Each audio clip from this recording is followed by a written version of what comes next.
Okay, welcome to this video. I'll walk you through how to optimize a portfolio using returns in Microsoft Excel. And so if you look at this spreadsheet, this is on our class website as well, slightly different versions on the website, but the idea is the same.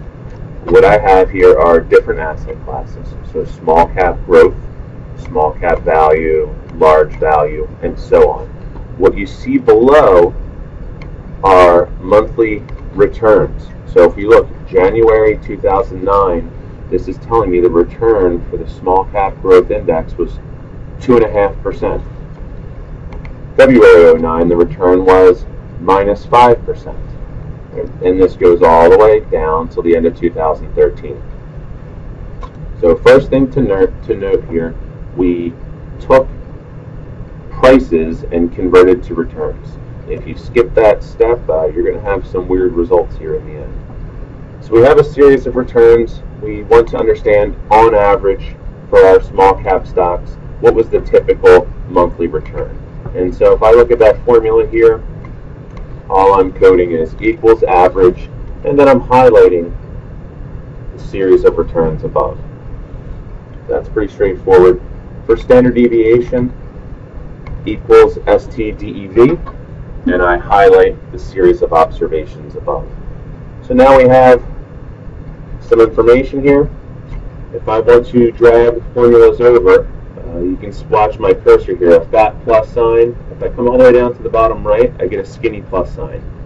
Now I can left click and I can drag that formula over and use it for the rest of my asset classes. So if you put this spreadsheet together in a neat, organized fashion, you're typically only putting a code in one time, get it right, and then you can copy and paste it across your spreadsheet. So we have a series of average returns and standard deviations, and if I just scroll across here, it actually looks like that first one, which was, let's go back to the top here, small cap growth, had the highest weekly average return. Did it come with the highest level of risk? 10% volatility?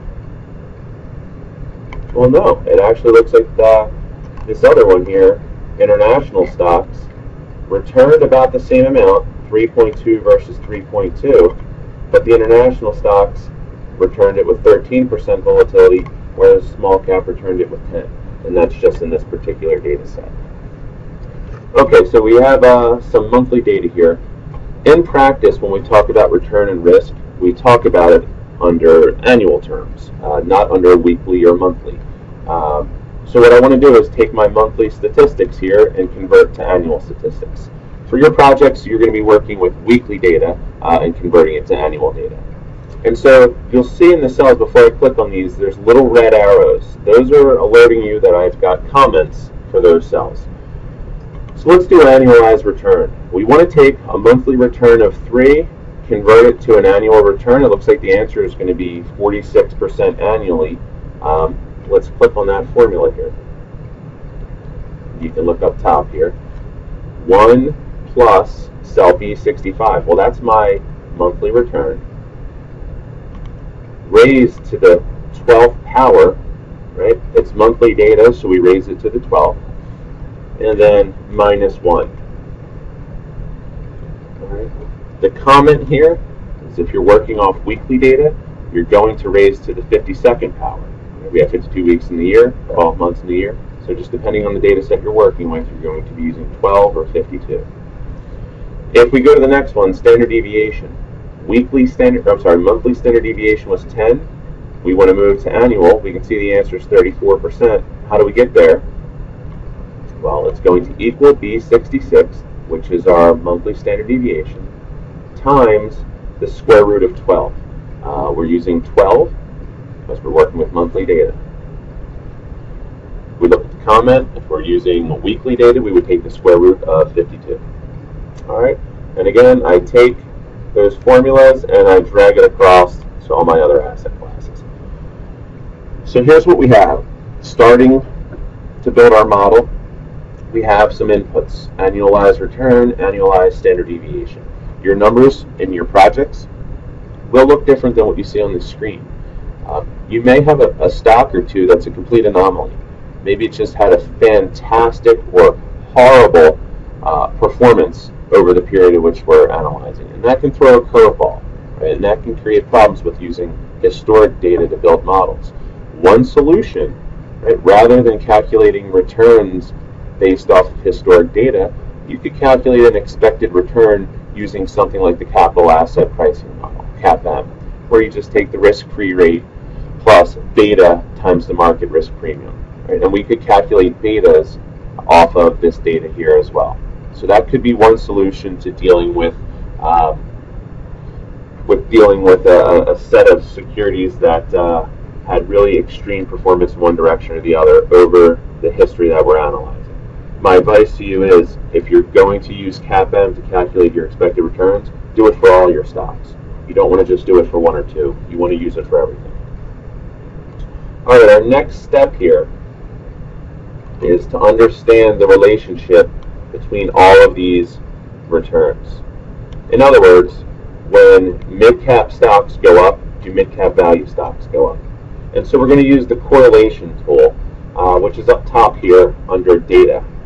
So under data, if you go to data analysis, there's a couple things you can choose. There's correlation right there. Don't use covariance. I'm not going to get into why, but let's just use correlation. So I hit the OK button. What's the range of data that I want to analyze? Well, small cap growth all the way over large cap growth, and then I capture all of the data all the way to the bottom of my spreadsheet. I have labels in the first row, and then I can just have it spit out the output in a new worksheet, or I could specify exactly where I want it to go. All right. And then we hit OK, and it creates your correlation matrix. Create something the same shape of this. Your numbers are going to be different, but let's just read this. Small cap growth stocks versus small cap growth. Correlation is always going to be 1 when we compare something to itself. But when I compare small cap growth to commodities, they have a positive relationship. Right? So when one goes up, the other one probably is going up, but they're not perfectly correlated. When I look at this pairing here, international stocks versus large growth, their correlation's basically 0. Over this particular time period, they didn't move together. So at a simple level, when I look at correlation and think about building a portfolio, the lower the correlation, the better. The higher the correlation, that's really bad. And so when I look at this data set, if I could only invest in 2 of these, if I could only invest in 2 things, the worst decision I could make would come from that pairing, buying small value and large value. Because of all these correlations, they have the highest, 0.58. That would be the worst thing I could do. What's the best thing I could do? Well, there's a lot of these that are really close together in this 0.02 area, mid value versus large value, international versus large growth. Right? That lower correlation is going to be the best thing for us. Okay, so when Excel creates the matrix, it leaves the top right-hand corner blank. For modeling purposes, we need to mirror everything in the bottom left. We need to transpose it to the upper right. You could do this manually. Here's a little trick. If you highlight your data, right-click, copy. Down below, I'll right-click again, and I'll choose to do paste special. And when I paste special, I'm going to transpose. Unfortunately, you have to do this. You can't do it on top of the original data set, or you're going to lose your data. But we've done it below now, and so what we can do is copy it and bring it up top, highlight our data set, and paste special, and tell it to skip lines. Okay, and now you can see we've transposed all that data. What's down below here, we don't need. Okay, so we have our correlation matrix, we have our annualized return and risk. And we'll go to a new spreadsheet now. where I bring in annualized return and risk, and I bring in my correlation matrix. All right. If you look at my returns here, this is from the previous slide, 46.6. I'm going to go back to that slide. You can see return is 0.46. Right. So what I did is adjusted my formatting. I just multiplied all of these numbers by 100 when I brought them over. I prefer not to use formatting in Excel. I find it a headache, and so I use times 100 here to make things easier to understand. So we have returns, and we have correlations. I'm going to go ahead and pull up slides from class. In understanding correlation versus covariance, right? We know correlation is a number bound between -1 and 1, whereas covariance has no boundary. Correlation standardizes covariance. So if we know the correlation of our stock, so the correlation between stock J and stock K, right, we could solve for the covariance. Right? And so if we rewrite this equation, we can get covariance by taking the correlation between stock J and stock K. We have our correlation matrix, so we can look that up, times the standard deviation of stock J times the standard deviation of stock K. So this is the process, this particular formula right here is the process we're going to use in our spreadsheet to take all of our correlations and convert them into covariance. So let's go back into the spreadsheet. You can see from my matrix down here, I've even made a little note. Covariance equals the correlation of the security A and security B times the standard deviation of A times the standard deviation of B. So I'm randomly going to pick a cell here. Small cap value versus international. And you can see the answer to covariance is 299.8. How did I get that? Well, international versus small value. I started by looking up their correlation, up here 0.26, times the standard deviation of small value times the standard deviation of international. That's what gets me 299. So let's just take a little peek here. You can see by the arrows the answer. What am I doing here? The product of those three things. The standard deviation of small value times the standard deviation of international times the correlation of small value and international. So I find that this is one of the more difficult parts of the project. Let's do small growth versus small growth. Equals C13, well that's the correlation between small growth and itself, times D2, which is small growth standard deviation, times D2, small growth standard deviation. Once I drag this formula down, this is going to go to C14. That's great. It'll move us down the correlation matrix. D2 is going to move us down the standard deviation column, which is going to make us go from small growth, small value, large value. But we're always comparing those to small growth. So what we want to do is lock the standard deviation here for small growth by highlighting it and hitting F4. F4 inserts those dollar signs. Now if I take that cell and drag the formula all the way down, okay, we want it to go from C13 to C14. We want this to stay on D2, and we want this to roll to D3. Let's see if it happened. It does, right? All the way down here, the first and last keep going. So let's do the next one. Small value versus small growth equals the correlation between small value and small growth times the standard deviation of small growth times the standard deviation of small value. The standard deviation that I want to lock is going to be the one that corresponds to small value. In this case, that's D3. I highlight it, I hit F4, it inserts dollar signs, and now I can drag that formula all the way down. Alright, the last step here, we have our covariance matrix built. We want to solve for what would be the appropriate weights to put into each of those asset classes. Alright. What we're building out at this point, going off of our slides, is this matrix here, where we need to incorporate the weight of each asset, and we need to incorporate the covariances of each pairing. So that's what we're going to work on in the spreadsheet now.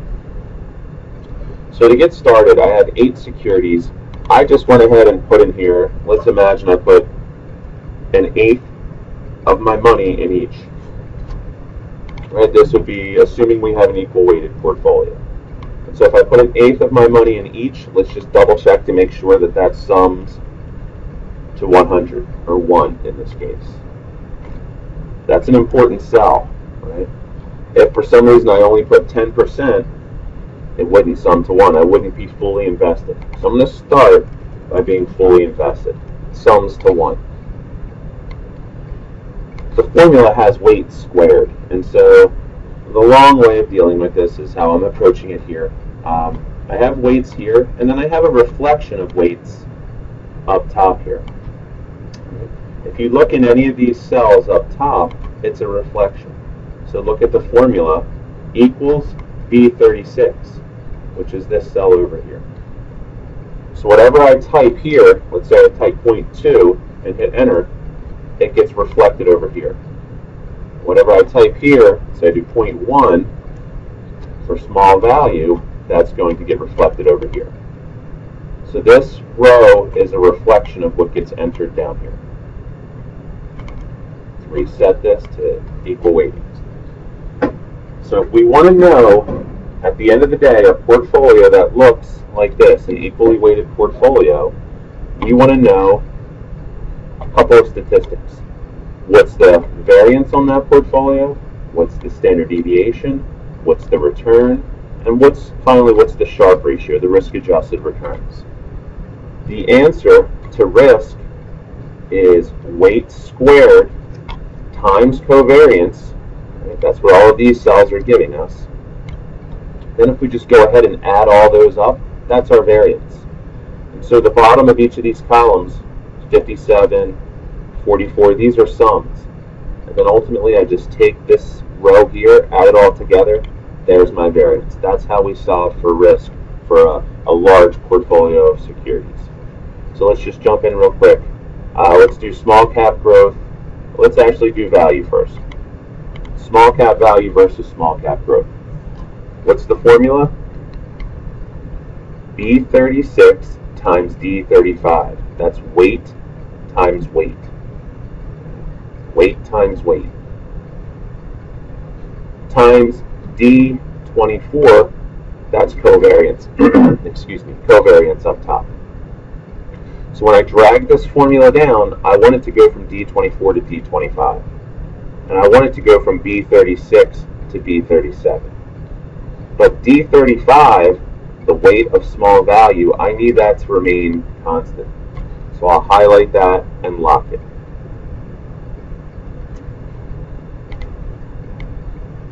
Alright. I'll go ahead and repeat that process for each asset class. Getting to the end here, we're almost there. The last step is we want to know total value of variance here for small growth. We repeat that process for all of our other asset classes.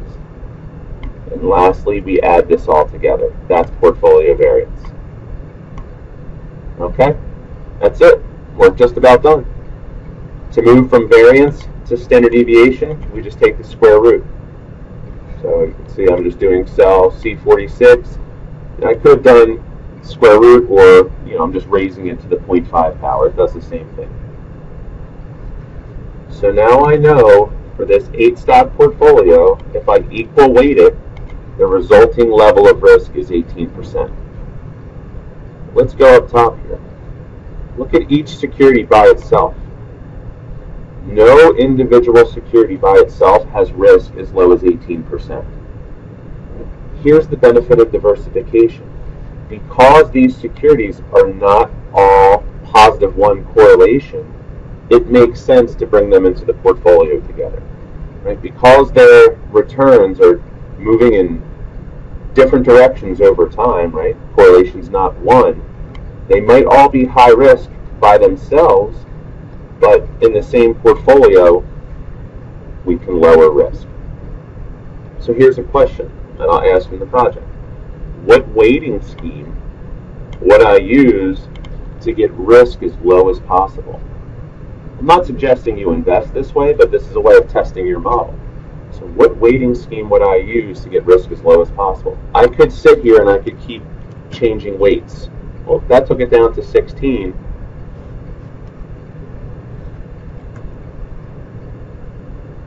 I could keep playing this game until I get the answer, but this could take me all day, right? This could take me all day. So here's what we're going to do. We're going to let Microsoft Excel do all the work for us.